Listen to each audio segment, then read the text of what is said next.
오늘부터 교회력으로 대강절이 시작되었습니다. 우리는 대강절 첫째 주일을 맞아 소망의 근원이 되시는 예수님을 상징하는 촛불을 점화했습니다. 대강절 기간 동안에 우리 그리스도인들은 하나님의 아들이신 예수 그리스도께서 인간의 몸을 입고 이 세상에 오신 날을 기억하고 감사를 드립니다. 뿐만 아니라 예수님께서 약속하신 대로 다시 오실 예수님을 기다리는 기간으로 이 시간을 삼습니다. 사도행전 1장 3절에 보면 예수님께서 십자가에서 부활하신 후에 40일 동안 제자들에게 나타나셨고 마지막으로 제자들이 보는 앞에서 구름에 쌓여서 들려 올라가셨습니다. 이때 예수님과의 작별 때문에 안타까이 예수님을 바라보던 제자들을 향해서 흰옷 입은 두 천사가 나타났습니다.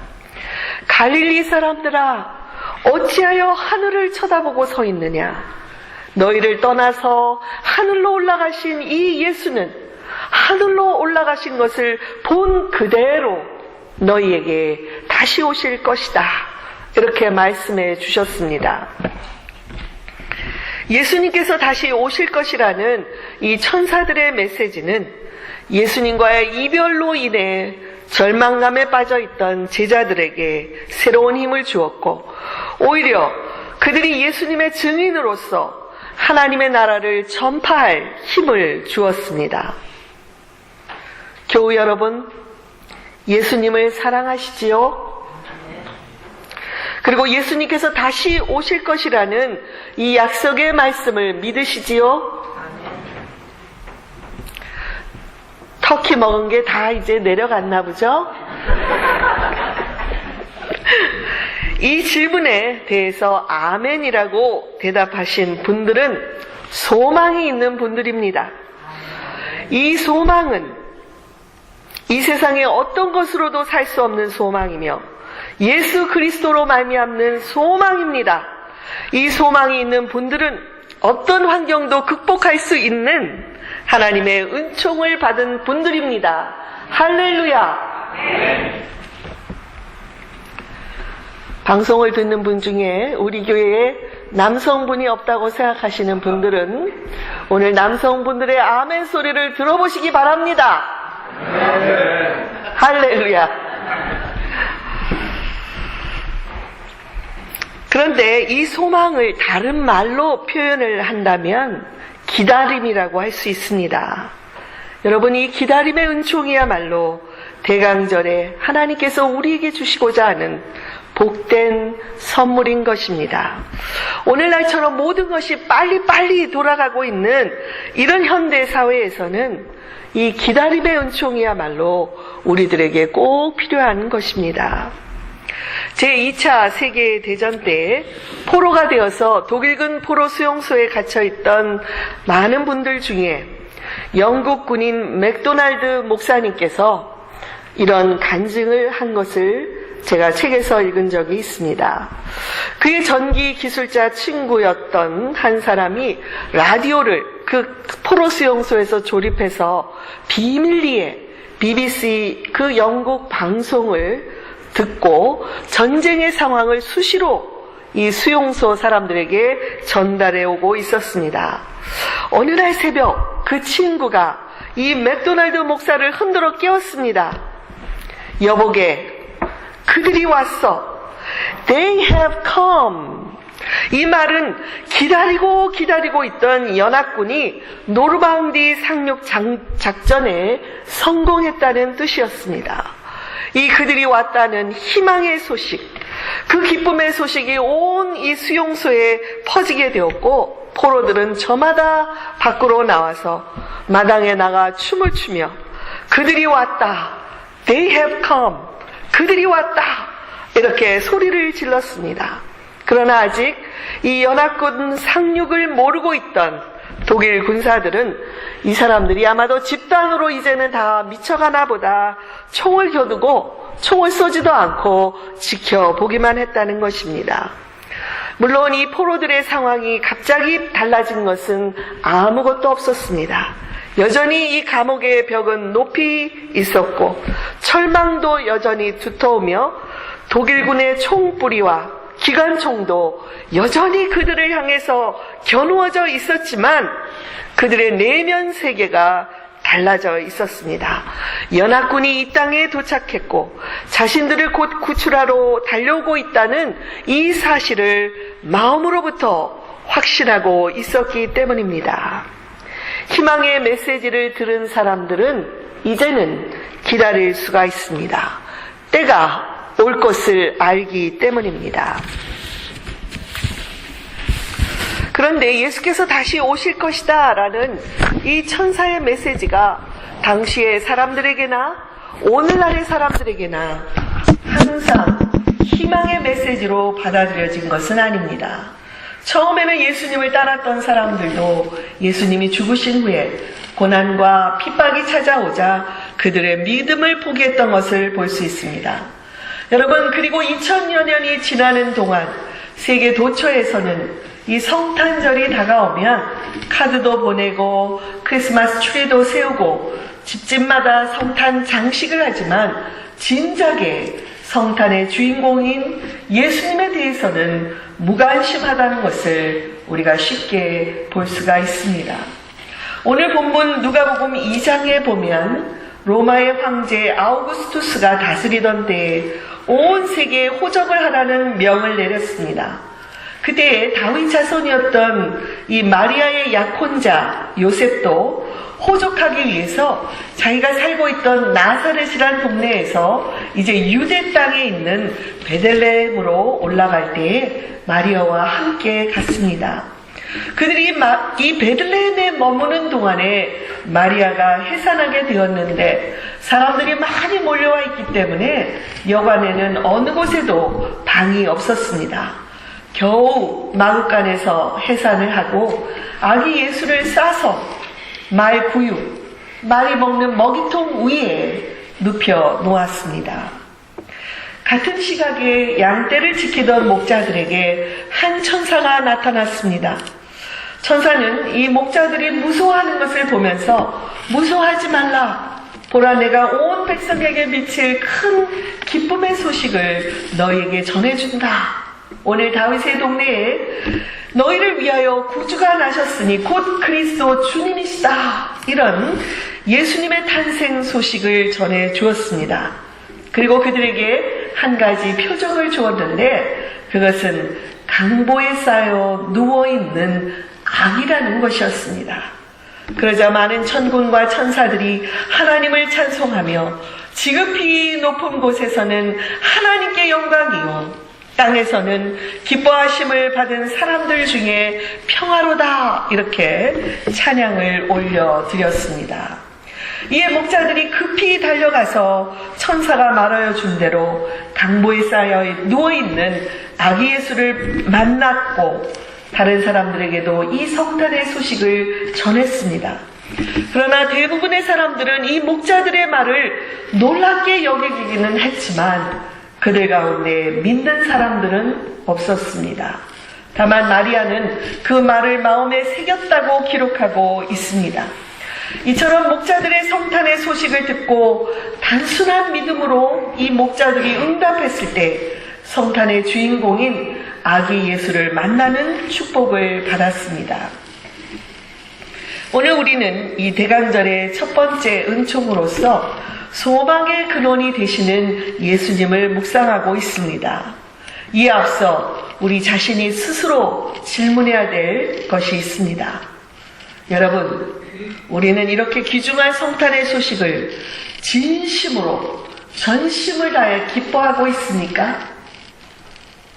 말로만이 아니라 정말 주님이 다시 오시기를 기대하고 있습니까?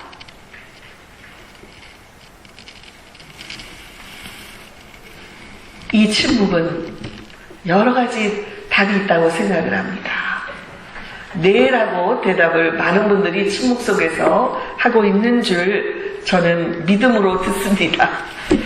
그러나 혹시라도 주님 오늘이나 내일 오시는 것도 좋지만 조금 더 이 세상의 것을 즐긴 후에 그때 오시면 안 될까요? 이렇게 생각하는 분들이 이 가운데 있을 수도 있지요. 그죠? 그러나 그런 분이 한 분도 없다고 생각하지만 저는 오늘 본문 속에 이 목자들을 통해서 대강절을 맞이하는 우리의 자세가 어때야 되는지를 몇 가지 교훈을 얻고자 합니다. 첫째로 목자들은 단순한 믿음으로 예수님을 찾아 나섰습니다. 목자들은 천사들이 가르쳐준 대로 다윗의 동네인 베들레헴으로 갔습니다. 근데 이 베들레헴 도시에 또 호적하기 위해 많은 사람들이 와 있는 이곳에 어디를 가야 아기 예수를 만날지 알지 못했습니다. 그럼에도 불구하고 그들은 그 아기 예수를 찾아 나섰다는 것입니다. 16절에 보면 그들이 빨리 가서 마리아와 요셉과 구유에 누워있는 아기를 찾았다고 말하고 있습니다.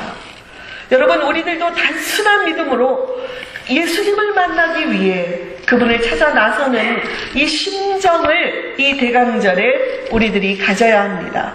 예수님은 화려한 쇼 윈도우나 파티 장소에 계신 것이 아닙니다. 예수님은 비싼 선물들 가운데 계신 것이 아닙니다. 예수님은 마음을 겸손히 낮추고 어린아이들처럼 주여 어서 오시옵소서, 책으로 오시옵소서 이렇게 기다리는 자들에게 소망의 은총으로 찾아오실 것입니다. 목자들은 천사들의 찬양을 들으면서 15절에 보니까 이제 베들레헴으로 가서 주께서 우리에게 알리신 바 이 일이 어떻게 이루어진 것을 보자 하면서 찾아 나섰습니다. 그들은 참 황당한 일도 다 있네, 그리고 무시하고 지나쳐버릴 수도 있었지만 그들은 오직 단순한 믿음으로 그러면 이 일이 어떻게 됐을까 우리가 한번 보자, 그리고 찾아 나선 것입니다. 여러분, 우리는 이 목자가 가졌던 단순한 믿음을 가지는 것이 중요합니다. 주님이 우리에게 원하시는 것은 대단한 믿음이 아닌 것입니다. 복잡한 교리나 신학적인 주제들은 몰라도 괜찮습니다. 오직 예수님에 대한 단순한 믿음, 이 한 가지가 중요한 것입니다. 두 번째로 목자들은 이성적으로는 이해할 수 없는 표적을 신뢰했습니다. 마태복음 2장에 보면 예수님의 탄생을 축하하기 위해서 멀리 있는 페르시아에서 유명한 점성가들이 별을 관찰하다가 예루살렘까지 찾아왔습니다. 이들이 이 험한 수천림길을 찾아온 이유는 유대인의 왕으로 나신 이를 만나기 위해서였습니다. 이에 헤롯 왕과 온 예루살렘 사람들이 당황하였고 결국 헤롯은 그 아기를 죽이기 위해서 가까운 지역에 살고 있는 2살 미만의 산의 아기를 모두 죽이는 그런 범죄를 저질렀습니다. 후에 헤롯이 이 대사장들과 율법 교사들을 모아놓고 과연 유대인의 왕으로 나실 이가 어디에서 태어날 것인가를 물었습니다. 그러자 이 율법 교사들은 고민을 하다가 구약에서 BC 700년경에 활동했던 미가 선지자의 글에서 이 부분을 찾아냈습니다. 너 유대 땅에 있는 베들레헴아, 너는 유대 고을 가운데서 아주 작지가 않다. 네게서 통치자가 나올 것이다. 이 말씀에 근거해서 메시아는 베들레헴에서 나올 것입니다. 이렇게 헤롯 왕에게 대답을 했습니다. 과연 하나님의 말씀을 가르치던 그런 율법 교사들이라서 메시아 탄생에 대해서는 잘 그 예언의 말씀을 알고 있었지만 그것을 실제로 믿었던 사람들은 없었다는 사실입니다. 예언대로 예수님께서는 베들레헴에서 탄생하셨지만 그들 가운데 어린 아기 예수를 알아본 사람들은 거의 없었습니다. 결국 30년 후에 예수님은 이 대제사장들과 율법 교사들에 의해서 고소를 당하셨고 십자가에서 죽으신 것입니다. 그들은 메시아가 태어난다면 너무나 화려한 온 인류의 사람들이 다 볼 수 있는 그러한 모습으로 와야 된다고 생각했고 또한 메시아라면 저렇게 십자가에서 볼품없이 죽을 것이 아니라 힘으로 로마를 제압하고 유대인들에게 정치적인 독립을 주어야 마땅하다고 믿었던 것입니다. 결국 하나님의 말씀보다도 자기들의 신념을 더 의지했기 때문에 그들은 예수님을 맞아들이지 못했던 것입니다. 그러나 목자들은 천사들이 준 이 표적을 신뢰했습니다. 천사는 표적을 주겠다. 그것은 강보에 쌓여 어린 아기가 구유에 누워있는 것이다. 참 여러분 놀랍지 않습니까? 표적이라면 대단해야죠. 온 세상의 구주가 탄생했다고 하면서 그 황홀한 모습을 표적으로 줘야 될 텐데 어느 누가 초라한 여관에서, 그것도 방이 아닌 마구간에서 말 먹이통에 아기 예수가 누워있을 것이라는 그런 생각을 할 수 있었겠습니까? 이처럼 하나님은 때로는 우리가 이해할 수 없는 표적을 신뢰하라고 말씀하실 때가 있습니다. 우리의 신념도, 우리의 교육도, 우리의 이성도, 생각도 하나님 앞에서 내려놓아야 하기 때문입니다. 저는 표적 중에 가장 놀라운 표적이 성경 말씀이라고 생각을 합니다. 여러분, 우리가 이 성경에서 가르치고 있는 이 성탄의 소식을 믿을 수 있다면 주님께서 재림하실 것이라는 그 말씀도 믿어야 합니다. 단순히 하나님의 말씀을 신뢰하고 주님의 재림을 준비하는 자들이야말로 이 대강절에 임하는 소망의 은총을 충만하게 받게 될 것입니다. 세 번째로 목자들은 하나님께 찬송으로 영광을 돌렸습니다. 20절에 보면 목자들은 천사들이 일러준 대로 이 모든 일이 그대로 이루어진 것을 보고 아기 예수께 경배를 하고 하나님께 영광을 돌리며 찬송하고 돌아갔다고 말합니다.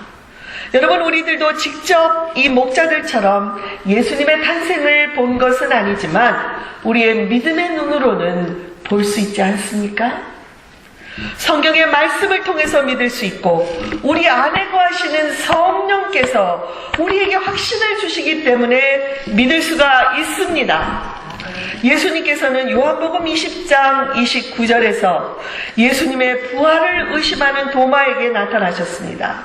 그리고 못 박혔던 손과 창을 맞았던 옆구리를 보여주셨을 때에 도마가 엎드려져서 이렇게 고백했습니다. 나의 주님이시오, 나의 하나님이시오. 그러자 주님이 도마에게 말씀하셨습니다. 너는 나를 본 거로 믿느냐? 보지 못하고 믿는 자들은 복이 있다.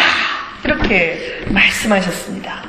그러므로 사랑하는 교우 여러분, 우리의 믿음의 눈을 떠서 예수님의 탄생을 감사드리십시다. 그리고 예수님의 약속대로 다시 오실 우리 주님을 인하여 하나님께 영광을 돌리십시다. 우리가 찬양하고 하나님 앞에 영광을 돌리면 하나님께서 기뻐하시며 우리에게 말할 수 없는 축복을 내려주실 것입니다. 아멘. 우리 권사님께서 그냥 환하게 웃으시면서 아멘 하시니까 저도 그냥 환하게 웃음이 나옵니다. 사랑하는 교우 여러분, 저와 여러분도 목자들처럼 오늘 또다시 성탄의 기쁜 소식을 들었습니다. 메시아가 오셨고 이제 다시 오실 것이라는 이 소식 때문에 우리는 이제 모든 것을 인내하며 기다릴 수 있지 않습니까? 포로 수용소에 있던 그 병사들처럼 우리도 기다릴 수가 있습니다. 2013년도 이제 한 달밖에 남지 않았지만 그동안 간절히 기도해오던 우리의 기도 응답이 이루어지지 않았을지라도 우리는 또다시 기다릴 수가 있습니다. 아멘. 우리 교회도 당장 눈에 보이는 변화가 없지만 우리는 기다릴 수가 있습니다. 왜냐하면 주님께서 이미 오셨고 그 주님께서 다시 오실 것이기 때문에 우리가 기다리면 반드시 역사해 주실 것을 믿습니다. 아멘. 예수님께서도 구약의 모든 예언을 성취하시기 위해 때를 기다리셨다가 그 기한이 찼을 때에 이 세상에 오셨다는 것을 아십니까? 바울 사도는 갈라디아서 4장 4절 6절에서 예수님의 탄생에 대해 이렇게 말씀했습니다. 때가 참에 하나님이 그 아들을 보내사 여자에게서 나게 하시고 율법 아래에 나게 하신 것은 율법 아래에 있는 자들을 속량하시고 우리로 아들의 명분을 얻게 하려 하심이라. 이 말씀을 통해서 보면 예수님의 탄생은 우연한 때에 어느 날 이 땅에 오신 것이 아니라 정해진 기한이 차서 때가 이르렀을 때에 마리아의 몸을 통해서 이 세상에 오셨다는 것입니다. 그때는 로마 제국이 세계를 다스리던 때였지만 이미 그리스의 문화가 전 세계에 만연해 있던 시대였습니다. 그리스의 알렉산더 대왕은 터키에서부터 이 인도의 인더스강에 이르기까지 광대한 지역을 정복하고 그리스어를 사용하도록 했습니다. 마치 오늘날의 영어가 세계 공용어로 통하고 이 최첨단 IT 기술로 말미암아 이 전 세계가 한 지구촌이 되어버린 것처럼 예수님이 탄생할 그 당시에도 세계는 지구촌으로 통해 있었습니다. 이는 예수님의 탄생 소식이 온 세계로 빠르게 전파될 준비가 되었다는 것을 의미합니다. 특별히 로마 군사들은 가는 곳마다 세계는 로마로 통해야 된다 생각해서 로마로 통하는 길을 새로 닦았기 때문에 훗날에 핍박을 피해서 흩어지는 성도들에 의해서 복음은 빠르게 전 세계로 전파될 수가 있었던 것입니다. 이렇게 모든 준비가 끝났을 때가 참에 예수님께서 탄생하셨던 것입니다. 그러므로 우리는 우리 눈앞의 환경만을 보아서는 안 됩니다. 믿음의 눈을 떠서 미래를 향한 꿈을 갖고 그 기한이 차기까지 끊임없이 계속해서 기도하는 것이 중요합니다. 바울 사도는 이 말씀에서 예수님께서 탄생하신 목적을 율법 아래에 있는 사람들을 속량하시기 위해서 오셨다고 말씀했습니다. 유대인들은 하나님의 백성으로서 율법을 가진 민족이 됐다는 것을 특권으로 생각했습니다. 그러나 그들 가운데 율법을 지키려 하면 할수록 그들은 지킬 수 없다는 사실을 알게 되었고 결국에는 스스로 율법의 노예가 되어버렸습니다. 그러므로 하나님께서 자기의 백성들을 위하여 그들이 더 이상 율법에 매여 살지 아니하도록 그들의 죄를 속량해 주시고 그들에게 자유를 주시기 위해서 예수 그리스도를 보내주신 것입니다. 그리고 유대인이나 이방인이나 누구든지 예수님을 믿는 자들은 하나님의 자녀가 되어 하나님을 아빠, 아버지라고 부르는 친밀한 사랑을 누리게 해주신 것입니다. 그러나 여러분, 성경은 어떻게 말하고 있습니까? 안타깝게도 요한복음 1장에 보면 그가 자기 땅에 오셨으나 그의 백성은 그를 맞아들이지 않았다, 이렇게 증언하고 있습니다. 예수 그리스도께서 자기 백성들을 찾아오셨지만 성탄의 소식을 들었던 대부분의 백성들은 그를 맞아들이지 않았습니다. 그러나 비록 소수이지만 목자들처럼, 그리고 믿음으로 자신의 몸을 되어드린 마리아처럼 약혼자의 임신으로 조용히 파혼하려 했다가 꿈에 성령의 지시를 받고 예수님의 양아버지가 되었던 요셉처럼 오늘날에도 이 성탄의 소식을 듣고 믿음으로 하나님의 자녀가 되는 사람들이 계속해서 있어 왔습니다. 이 목자들과 요셉과 마리아의 뒤를 이은 예수님을 맞아들인 모든 사람들은 오늘도 지금도 하나님의 자녀로서의 특권을 누리고 있습니다. 저와 여러분도 그들 가운데 포함되어 있지 않습니까? 제가 질문을 했지요. 여러분, 우리들도 예수 그리스도를 영접하고 하나님의 자녀의 대열에 서 있지 않습니까? 저는 여기에 진정한 성탄의 메시지가 있다고 생각을 합니다. 예수님을 구주로, 세이리어로 영접하셨습니까? 다시 말하면 나의 죄를 속량해 주시기 위해서 예수님이 이 세상에 오신 것을 믿고 계십니까? 또한 예수님을 My Lord, 주님으로 영접하셨습니까? 예수님이 나의 삶의 주인으로서 나의 모든 죄를 용서해 주시고 이제는 내 뜻이 아니라 우리 주님을 기쁘게 해드리는 삶을 살고자 결단하고 계십니까? 이처럼 예수님을 구주와 주님으로 맞아들이는 자들이야말로 진정한 성탄의 선물을 받은 자들입니다. 바라기는 우리 교우들 가운데 모든 분들이 이 성탄의 선물을 받게 되기를 바랍니다.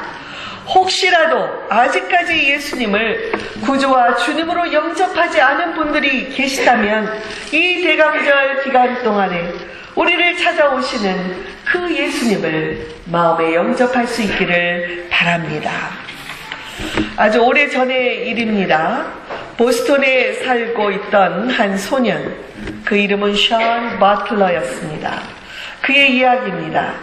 그는 뇌암으로 이제 그의 생명이 마지막 막바지에 이르렀습니다.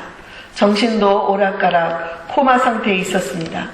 그런 그가 1982년 8월 9일 그의 아버지가 의사에게 부탁을 합니다. 더 이상 나의 아들의 생명을 연장하기 위해서 치료를 멈추어 달라고 요청했습니다.